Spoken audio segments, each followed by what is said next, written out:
ಒಂದು ನಿಮಿಷ ಬಂದೇ ಇರು. ಎಲ್ಲೂ ಹೋಗ್ತೀಯಾ? ಅಂಜನಿಗೆ ಫೋನ್ ಮಾಡಿ ಕೇಳ್ತೀನಿ ಸೂರ್ಯ ಅವರು ವಾಪಸ್ ಏನಾದರೂ ಬಂದ್ರಾ ಅಂತ. ಇರು. ಸಮಾಧಾನ ಮಾಡ್ಕೊಂಬಗ್ಳೆ. ಇಷ್ಟೊಂದು ಉದ್ವೇಗ ಒಳ್ಳೇದಲ್ಲ. ನೀನು ನೋಡ್ತಾ ಇದ್ರೆ ಎಂಥವ್ರಿಗೂ ಅನುಮಾನ ಬರುತ್ತೆ. ಇಲ್ಲಮ್ಮ, ನಾನು ಎಷ್ಟೋ ಸಲ ಅಂದ್ಕೊಂಡಿದ್ದೀನಿ ನಾನು ವೈದೇಹಿ ಅಲ್ಲ ವೈಜಯಂತಿ ಥರ ಇರಬೇಕು ಅಂತ. ಆದರೆ ನನ್ನ ಭಾವನೆ ನನಗೆ ಹಿಡಿತದಲ್ಲಿ ಸಿಗ್ತಾ ಇಲ್ಲ. ಏನು ಮಾಡಬೇಕು ಅಂತಲೇ ಗೊತ್ತಾಗ್ತಾ ಇಲ್ಲ. ವೈಜಯಂತಿ ಆಗಿರೋದಕ್ಕೆ ತುಂಬ ಕಷ್ಟ ಆಗ್ತಿದೆಯಮ್ಮ.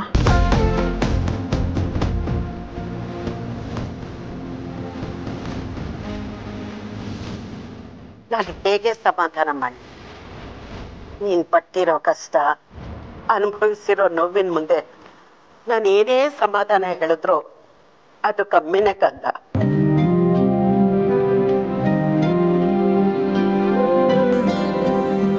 ವೈದೇಹಿ, ಇಡೀ ಜೀವನ ನೀನು ನೋವಲ್ಲೇ ಕಳೆದಿಯಲ್ಲೇ. ಮದುವೆ ಆದ 4-5 ವರ್ಷ ಬಿಟ್ರೆ ಆಮೇಲೆ ನೀನು ಸಂತೋಷ ಅನ್ನೋದೇ ಕಂಡಿಲ್ಲ. ಆದರೆ ಯೋಚನೆ ಮಾಡಬೇಡ ಮಗಳೇ. ಮುಳುಗೋ ಸೂರ್ಯ ನಾಳೆ ಹುಟ್ಟಲೇಬೇಕು.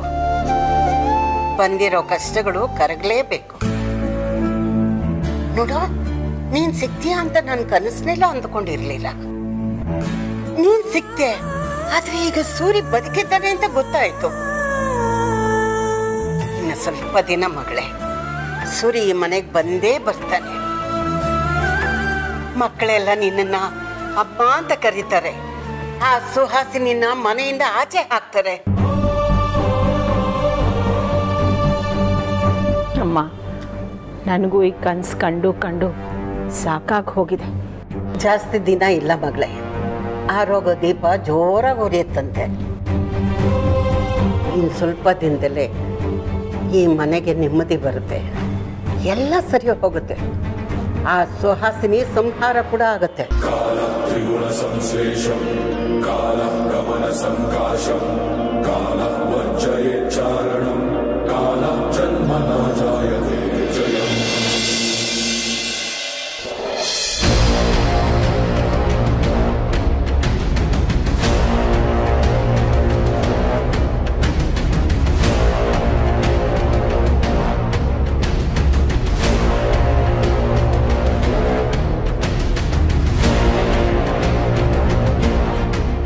Welcome back ರಾಯ್ರೆ.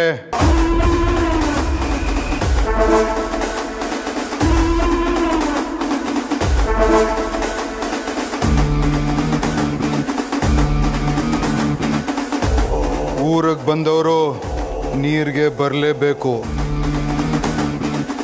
ಅಗ್ನಿ ಮುಷ್ಟಿಯಿಂದ ತಪ್ಪಿಸ್ಕೊಂಡವರು ವಾಪಸ್ ಬರಲೇಬೇಕು. ಹೇಗಿತ್ತು 1 ವೀಕ್ ಔಟಿಂಗು?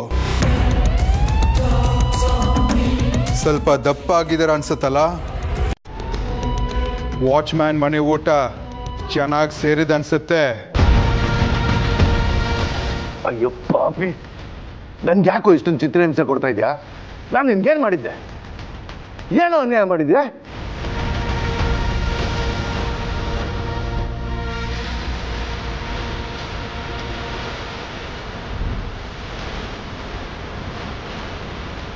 ನಮ್ಗಳ ನನ್ನ ಪಾಡಿಗೆಲ್ಲೋ ಇದ್ದೋ ಒಂದು ಕರ್ಕೊಂಬಂದು ಯಾಕೆ ಹಿಂಸೆ ಕೊಡ್ತಾ ಇದೆಯಾ? ನನ್ನಿಂದ ನಿನ್ಗೇನು ಅನ್ಯಾಯ ಆಗಿದೆ? ಏನು ಅನ್ಯಾಯ ಮಾಡಿದ್ಯಾ?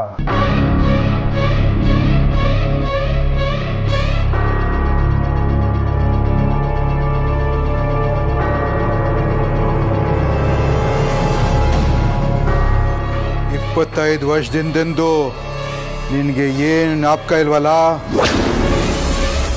Mister Suryanarayana Vashishtha, I am sorry, justice Suryanarayana Vashishtha.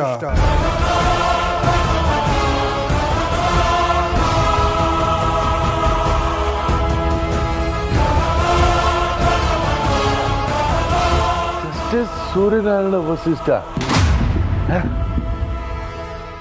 ನಾನು ಜಸ್ಟಿಸ್ ಸೂರ್ಯನಾರಾಯಣ ವಸಿಷ್ಠ ಅಲ್ಲ.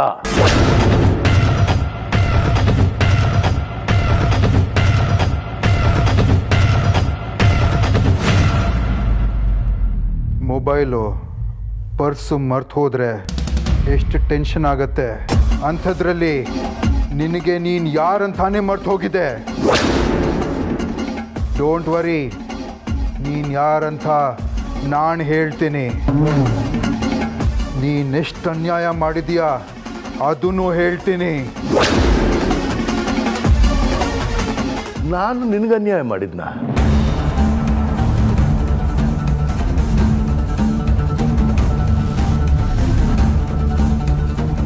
ನಿನ್ನ ಹೆಸರು ಸೂರ್ಯನಾರಾಯಣ ವಶಿಷ್ಠ.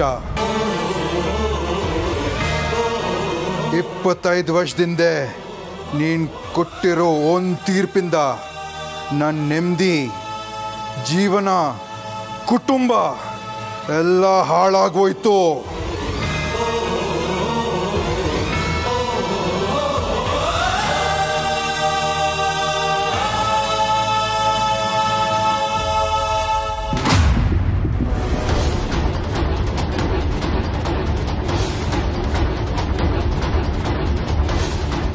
ನಾನು ಜಡ್ಜ್ ಆಗಿದ್ನ? ನೀನು ನನ್ನ ತಂದೆ ತಾಯಿಗೆ ಜೀವಾವಧಿ ಶಿಕ್ಷೆ ಕೊಟ್ಟೆ.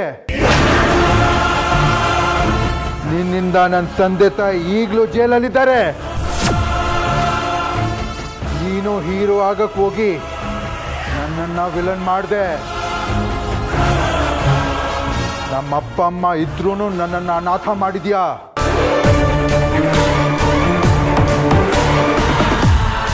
ಈ ವಿಲನ್ ಅಗ್ನಿನ ಹುಟ್ಟಾಕಿದೋ ನೀನೇ.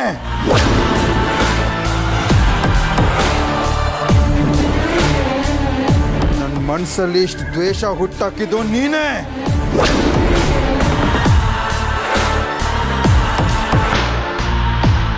ಎಲ್ಲದಕ್ಕೆ ಕಾರಣ ನೀನೇ Suryanarayana Vashishtha.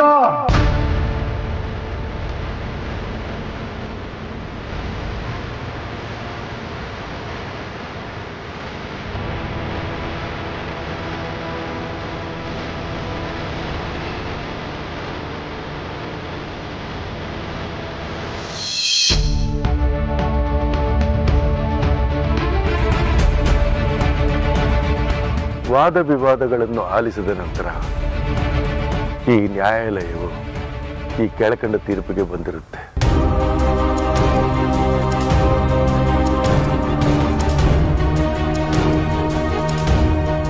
The court is adjust. ಅಂದ್ರೆ ಜಸ್ಟಿಸ್ ಸೂರ್ಯನಾರಾಯಣ ವಶಿಷ್ಠ ನಾನೇನಾ?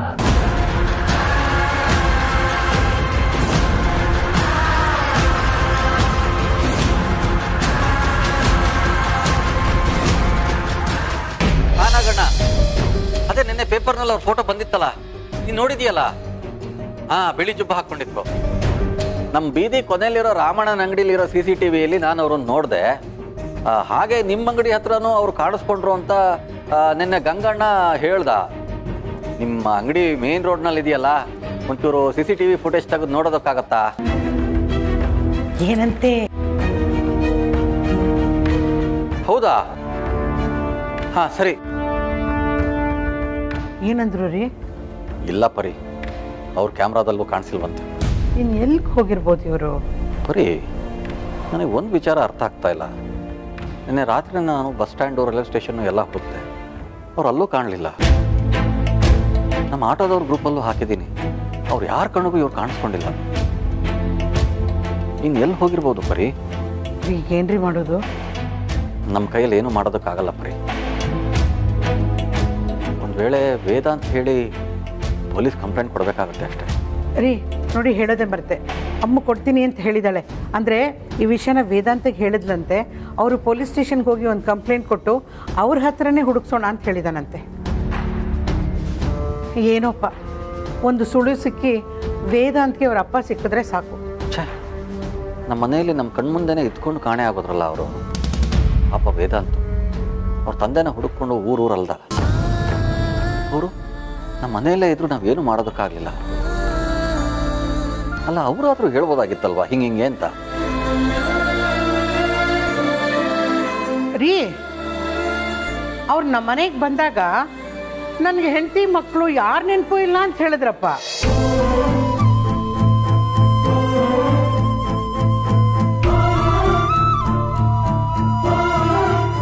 ಮನೇಲಿದ್ದಾಗ ನಾನು ವೇದಾಂತ್ ಫೋಟೋನಾದರೂ ಅವ್ರಿಗೆ ತೋರಿಸ್ಬೇಕಾಗಿತ್ತು. ಗುರುತಾದರೂ ಹಿಡಿತಿದ್ರೋ ಏನೋ. ಅಯ್ಯೋ ರೀ, ವೇದಾಂತ್ ಅವ್ರ ಮುಂದೆ ಹೋದ್ರೂ ಗುರ್ತೇ ಹಿಡಿಲಿಲ್ವಂತ ಅವರು. ಪಾಪ ವೇದಾಂತ್. ರೀ, ವೇದಾಂತ್ ಒಬ್ಬನೇ ಅಲ್ಲ, ಈ ವಿಚಾರದಲ್ಲಿ ವೈಜಯಂತಿ ಅವರು ತುಂಬ ತಲೆ ಕೆಡಿಸ್ಕೊಂಡಿದ್ದಾರೆ ಅಲ್ವಾ? ನನಗೂ ಅದೇ ಆಶ್ಚರ್ಯ ಪರಿ.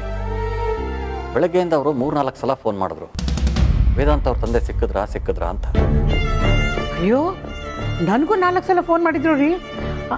ನಾನು ಅದೇ ಯೋಚನೆ ಮಾಡಿದೆ, ಇವ್ರಿಗೆ ಯಾಕೆ ವೇದಾಂತ್ ಅವ್ರ ತಂದೆ ಮೇಲೆ ಇಷ್ಟೊಂದು ಕಾಳಜಿ ಅಂತ.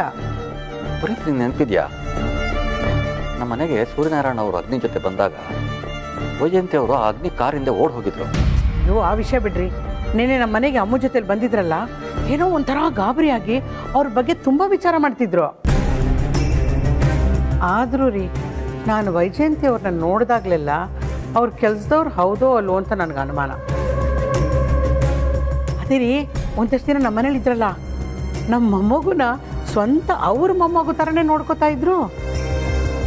ನೀವೇನೇ ಹೇಳ್ರಿ, ಈ ಕೆಲಸದವರು ಅಂತ ಅನ್ನಿಸ್ಕೊಂಡವರು ಇಷ್ಟೆಲ್ಲ ಕಾಳಜಿ ತೋರಿಸ್ತಾರಾ? ಬರೀ ಇನ್ನೊಂದು ವಿಚಾರ ಗಮನಿಸಿದ್ಯಾ, ಅವ್ರ ಮುಖದಲ್ಲಿ ಶ್ರೀಮಂತಿಕೆ ಕಳೆ ಎದ್ದು ಕಾಣುತ್ತೆ. ಅವ್ರು ಹೇಳೋ ಹಾಗೆ ನನಗೆ ಯಾವತ್ತೂ ಅವರು ಬಡವರು ಅಂತ ಅನ್ನಿಸ್ಲೇ ಇಲ್ಲ.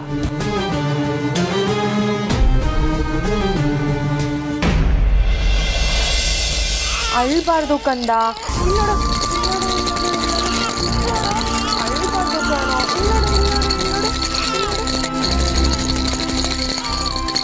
ಅಳ್ಬಾರ್ದು ಪುಟ್ಟ. ಕ್ರೈಮ್ ಪಾರ್ಟ್ನರ್, ಓಯ್ ಕ್ರೈಮ್ ಪಾರ್ಟ್ನರ್, ಏನು ಬೆಳಿಗ್ಗೆನೆ ವಾದ್ಯಗೋಷ್ಠಿ ಶುರು ಮಾಡ್ಕೊಂಡ್ಬಿಟ್ಟಿದ್ದಿಲ್ಲ? ಹೂ ಕಣಮ್ಮ, ತುಂಬಾ ಹೊತ್ತಿಂದ ಅಳ್ತಾನೆ ಇದ್ದಾನೆ. ಹಸಿವಾಗ್ತದೆ ಅಂತ ಫೀಡಿಂಗ್ ಮಾಡಿಸ್ದೆ, ಆದ್ರೆ ಮತ್ತೆ ಈಗ ಅಳಕ್ ಶುರು ಮಾಡ್ದ. ಹೌದಾ? ಕೊಡಲಿ. ಓನಮ್ಮ, ಓಕಮ್ಮ, ಓಕೆ ಕೇಳದಮ್ಮ.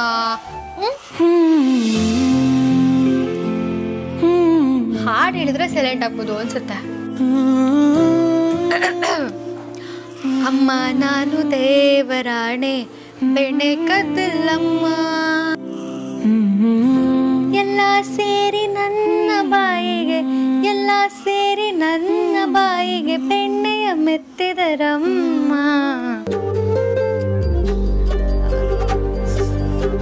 ಹಾಡು ಹೇಳಿದ್ರು ಸೈಲೆಂಟ್ ಆಗ್ತಿಲ್ವಲ್ಲ, ಏನ್ ಮಾಡೋದು? ಅಕ್ಕ, ಸೂಪರ್ ಐಡಿಯಾ ಬಂದಿದೆ, ಹಿಡ್ಕೊ. ಅಮ್ಮು ಎಲ್ಲಿಗೆ ಬಂದೇರಕ್ಕ? ಅಳ್ಬಾರ್ದು ಪುಟ್ಟ, ಅಳ್ಬಾರ್ದು ಅಳ್ಬಾರ್ದು.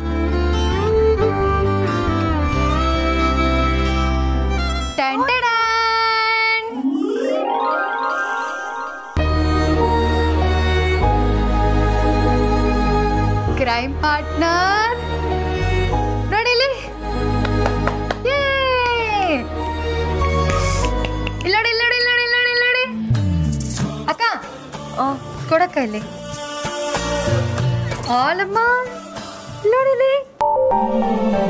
ಅಳ್ಬಾರ್ದಮ್ಮ, ಅಳ್ಬಾರ್ದು. ಇಲ್ಲಿ ನೋಡಿ, ಯಾರಿದು ಇದು ಸೀನಿಯರ್ ಕ್ರೈಮ್ ಪಾರ್ಟ್ನರ್, ನೀನು junior crime partner.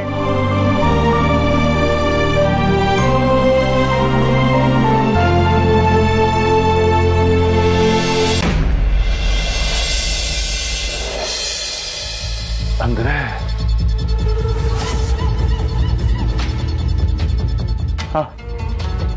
Bettappa, Subhadramma, ನಿನಗೆ ಹಳೆದ್ನೆಲ್ಲ ನೆನ್ಪು ಮಾಡ್ಕೊಂಡ್ರೆ ತಲೆನೋವು ಬರುತ್ತಲ್ಲ, ನನಗೆ ಹೊಟ್ಟೆ ಉರಿಯತ್ತೆ. ನನ್ನ ಕಣ್ ಮುಂದೆನೆ ನನ್ನ ಫ್ಯಾಮ್ಲಿನ ಸರ್ವನಾಶ ಮಾಡಿದ್ಯಾ ಪಾಪಿ.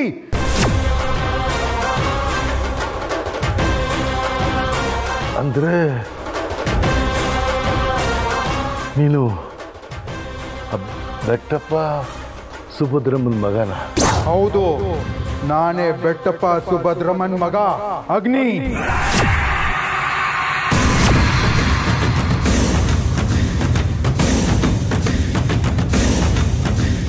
ನನಗೆ ಬೆಟ್ಟಪ್ಪ ಸುಭದ್ರಮ್ಮನ ಹೆಸರು ನೆನಪಾಗ್ತಿದೆ.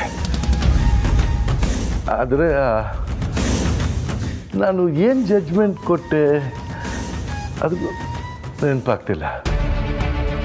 ಏನು ಜಡ್ಜ್ಮೆಂಟ್ ಕೊಟ್ಟೆ ಅಗ್ನಿ? ನಾನು ಕೊಟ್ಟ ತೀರ್ಪೇನು?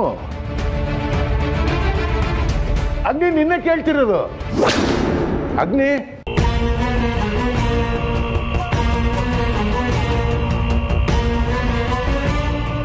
ಅಗ್ನಿ, ನಾನು ಕೇಳ್ತಾನೆ ಇದ್ದೀನಿ, ಉತ್ತರ ಕೊಡದೆ ಹೋಗ್ತಾ ಇದೆಯಲ್ಲ, ಏನು ಹೇಳು?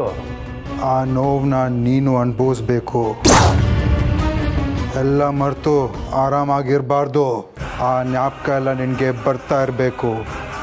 ಇಂಚ್ ನಿನ್ನನ್ನು ಕೊಳ್ತಿರ್ಬೇಕು. ನನ್ನ ಸಂಕಟ ಏನಂತ ನಿನಗೆ ಅರ್ಥ ಆಗಬೇಕು.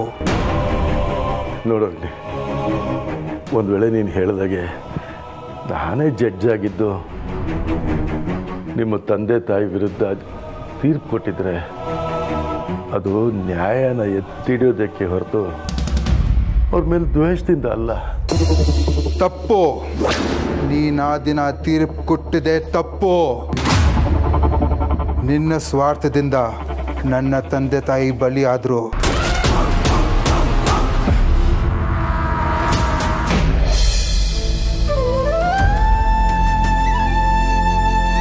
ಅಕ್ಕ ನೋಡ್ದಾ, ಜೂನಿಯರ್ ಕೈ ಪಾರ್ಟ್ನರ್ ಎಷ್ಟು ಬೇಗ ಸೈಲೆಂಟ್ ಆಗೋಗ್ಬಿಟ್ಟ.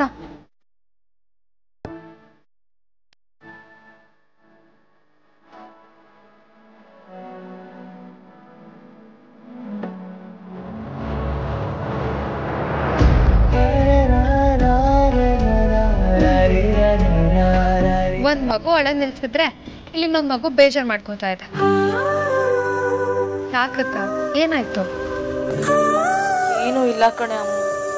ವಿಕ್ಕಿ ಅವ್ರ ಮಾಸ್ಕ್ ನೋಡಿದ ತಕ್ಷಣ ಅಕ್ಕ, ಈ ಮನ್ಸು ಅನ್ನೋದಿದೆಯಲ್ಲ, ಅದಕ್ಕೆ ತುಂಬಾ ಶಕ್ತಿ ಇದೆಯಂತೆ. ಹಿಂದೆ ಎಲ್ಲ ಮನ್ಸಲ್ಲಿ ಏನೇ ಗಟ್ಟಿಯಾಗಿ ಅಂದ್ಕೊಂಡ್ರು ಅದು ನಿಜ ಆಗ್ತಿತ್ತಂತೆ. ಅಕ್ಕ, ನೀನು ಅಷ್ಟೆ ಮನ್ಸಲ್ಲಿ ಗಟ್ಟಿಯಾಗಿ ವಿಕ್ಕಿ ಬಾಬಾ ಬಂದೇ ಬರ್ತಾರೆ ಅಂತ ಅನ್ಕೋ. ವಿಕ್ಕಿ ಬಾಬಾ ಖಂಡಿತ ಬಂದೇ ಬರ್ತಾರೆ. ಅಮ್ಮು, ಈ ಥರ ವಿಚಾರದಲ್ಲಂತೂ ಯಾವತ್ತೂ ತಮಾಷೆ ಮಾಡಕ್ಕೆ ಹೋಗ್ಬೇಡ. ವಿಕ್ಕಿ ಅವ್ರು ಹೇಗೆ ಬರೋದಕ್ಕೆ ಸಾಧ್ಯ? ಕೆಲವು ಸತಿ ನಾವು ನೋಡಿದ್ದನ್ನ ಕೇಳಿದ್ದನ್ನೇ ಸತ್ಯ ಅಂತ ಅನ್ಕೋತೀವಿ. ಆದರೆ ಆ ಸತ್ಯ ಬೇರೆನೇ ಇರುತ್ತೆ. ನನಗೆ ಯಾಕೋ ಗೊತ್ತಿಲ್ಲ ಅಕ್ಕ, ತುಂಬ ಸ್ಟ್ರಾಂಗ್ ಆಗಿ ಅನ್ನಿಸ್ತಾ ಇದೆ ವಿಕ್ಕಿ ಬಾಬಾ ಬಂದೇ ಬರ್ತಾರೆ ಅಂತ. ವಿಕ್ಕಿ ಅವ್ರು ಬರ್ತಾರ? ಏನ್ ಮಾತಾಡ್ತಿದ್ಯಾ ಅಮ್ಮು? ಹೇಗೆ? ಅಕ್ಕ, 25 ವರ್ಷದಿಂದ ಸತ್ತೋಗಿದ್ದಾರೆ ಅನ್ಕೊಂಡು ವೇದಾಂತ್ ತಂದನೆ ವಾಪಸ್ ಬಂದಿರುವಾಗ ಅದೇ ತರ ವಿಕ್ಕಿ ಬಾಬಾ ವಾಪಸ್ ಬರ್ಬೋದಲ್ವಾ?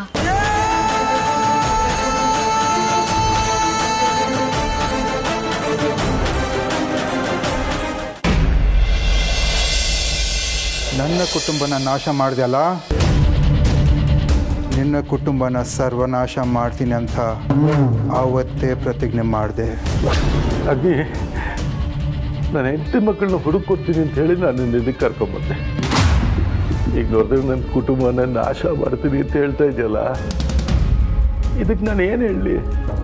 ದ್ವೇಷ ಅಂತಾರೆ ಇದಕ್ಕೆ. ನನ್ನ ಹೆಸರು ಅಗ್ನಿ ಯಾಕೆ ಗೊತ್ತಾ? ನನ್ನ ಹೊಟ್ಟೆ ಒಳಗೆ ಉರಿತಿರೋ ಬೆಂಕಿಯಿಂದ. ನನ್ನ ಹೊಟ್ಟೆ ಒಳಗೆ ಬೆಂಕಿ ಹಾಕಿದ್ದು ನೀನೇ. ಅದಕ್ಕೆ ನಿನ್ನನ್ನು ಇಲ್ಲಿ ಕರ್ಕೊಂಡ್ಬಂದಿರೋದು. ನಾನು ನಿನಗೆ ಮಾತು ಕೊಟ್ಟಾಗೆ ನಿನ್ನ ಹೆಂಡತಿ ಮಕ್ಕಳನ್ನ ಹುಡುಕಿಟ್ಟಿದ್ದೀನಿ.